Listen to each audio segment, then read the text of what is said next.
Cristiano Ronaldo শুধুমাত্র একটি match খেলার জন্য যে পরিমাণ অর্থ পান সেই টাকা দিয়ে অনেক মানুষ সারা জীবন আরাম করে কাটিয়ে দিতে পারে।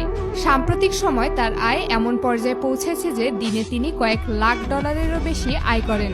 ক্রিস্টিয়ানো রোনালদোর ইনস্টাগ্রাম ফলোয়ার সংখ্যা 600 মিলিয়নেরও বেশি।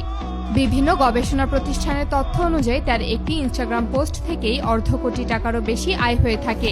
তিনি যেভাবে জীবনযাপন করেন অনেক দেশের প্রেসিডেন্টরাও সেভাবে জীবনযাপন করতে পারেন না। সব থেকে অবাক করার বিষয় হলো এত টাকা আয় করার পর তিনি কিভাবে সেই অর্থ খরচ করেন। রোনালদোর বিভিন্ন দেশে একাধিক বিলাসবহুল বাড়ি রয়েছে। পর্তুগালের রাজধানী লিসবনে তার একটি অত্যন্ত ব্যয়বহুল বাড়ি রয়েছে, যেটিকে পর্তুগালের সবচেয়ে দামি ব্যক্তিগত বাড়িগুলোর একটি বলা হয়। এই বাড়ির ভেতরে রয়েছে ব্যক্তিগত জিম, বড় সুইমিং পুল, আধুনিক নিরাপত্তা ব্যবস্থা, বিশাল গ্যারেজ এবং এমন সব সুযোগ সুবিধা যা সাধারণ মানুষ কল্পনাও করতে পারে না। বিভিন্ন প্রতিবেদনে বলা হয়েছে এই একটা বাড়ির দাম প্রায় 400 কোটি টাকারও বেশি। রোনালদো যেখানে যান সেখানে প্রশিক্ষিত নিরাপত্তা কর্মীরা তার সঙ্গে থাকেন। তার পরিবার, সন্তান এবং ব্যক্তিগত সম্পদের নিরাপত্তার জন্য বিশাল প্রশিক্ষিত টিম রয়েছে। শুধুমাত্র তার এই নিরাপত্তা টিমের পেছনেই ব্যয় হয় প্রতি মাসে প্রায় কয়েক কোটি টাকারও বেশি। রোনালদোর কাছে একটি বিলাসবহুল প্রাইভেট জেট রয়েছে। এটা একটা অত্যাধুনিক গালফস্ট্রিম G650 ব্যক্তিগত জেট। বিভিন্ন প্রতিবেদনে এই বিমানের মূল্য প্রায় 70 থেকে 75 মিলিয়ন ডলারের মধ্যে বলা হয়েছে। এই বিমানে এমন সব সুবিধা রয়েছে যা অনেক 5 তারকা হোটেলেও দেখা যায় না। ভেতরে রয়েছে আরামদায়ক বসার জায়গা, বিশ্রাম নেওয়ার জন্য আলাদা কক্ষ, উন্নত যোগাযোগ ব্যবস্থা এবং দীর্ঘ দূরত্বের ভ্রমণের জন্য বিশেষ সুবিধা। পৃথিবীর এক প্রান্ত থেকে আরেক প্রান্তে যাওয়ার সময় তিনি বিমানবন্দরের দীর্ঘ লাইনে দাঁড়ান না। নিজের সময় বাঁচাতে সরাসরি ব্যক্তিগত জেটে চড়ে গন্তব্যে পৌঁছে যান। রোনালদোর গ্যারেজে রয়েছে বিশ্বের সবচেয়ে বিরল এবং ব্যয়বহুল কিছু গাড়ি। তার সংগ্রহে রয়েছে বুগাটি, রোলস রয়েস, ফেরারি, ল্যাম্বরগিনি, ম্যাকলারেন এবং আরও অনেক বিলাসবহুল ব্র্যান্ডের গাড়ি।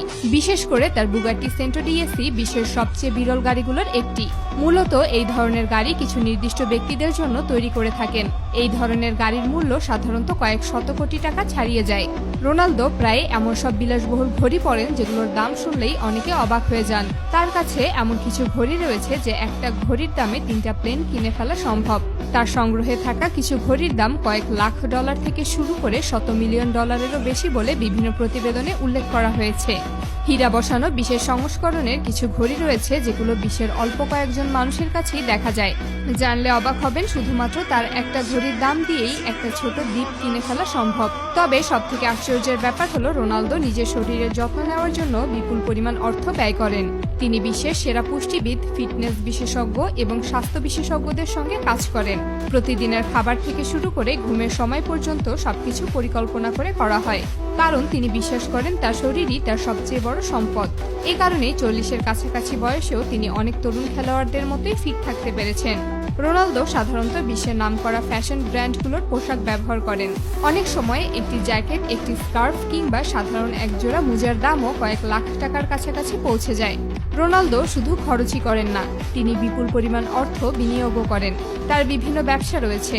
হোটেল, ফ্যাশন ব্র্যান্ড, জিম এবং অন্যান্য বাণিজ্যিক খাতে তার বিনিয়োগ রয়েছে। এছাড়া বড় বড় স্পন্সরশিপ চুক্তি থেকেও তিনি নিয়মিত আয় করেন। ফলে তিনি যখন ঘুমিয়ে থাকেন তখনও তার বিভিন্ন ব্যবসা ও বিনিয়োগ থেকে অর্থ আসতে থাকে।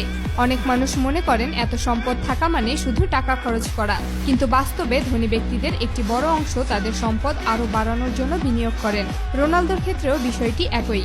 মূলত ক্রিস্টিয়ানো রোনালদো নিজেই জানেন না তার কাছে কত টাকা রয়েছে, কারণ এই ধরনের ব্যক্তিদের অর্থ প্রতি ঘন্টায় ঘন্টায় পরিবর্তিত হয়। সবকিছু মিলিয়ে ক্রিস্টিয়ানো রোনালদোর জীবনযাত্রা এমন এক পর্যায়ে পৌঁছেছে যা পৃথিবীর অধিকাংশ মানুষের কল্পনারও বাইরে। ব্যক্তিগত জেট, বিরল গাড়ির সংগ্রহ, বিলাসবহুল বাড়ি, দামি ঘড়ি, বিশ্বমানের নিরাপত্তা ব্যবস্থা এবং শত শত মিলিয়ন ডলারের ব্যবসায়িক সাম্রাজ্য, সব মিলিয়ে তিনি শুধু একজন ফুটবলার নন। আর এ কারণেই আজও বিশ্বের কোটি কোটি মানুষ শুধু তার খেলা নয়, তার জীবনযাত্রা সম্পর্কেও জানতে আগ্রহী থাকে। কারণ রোনালদোর গল্প শুধু ফুটবলের গল্প নয়, এটি এমন একজন মানুষের গল্প যিনি মাঠের সাফল্যকে ব্যবহার করে বিশ্বের অন্যতম বড় ব্যক্তিগত ব্র্যান্ডে পরিণত হয়েছেন।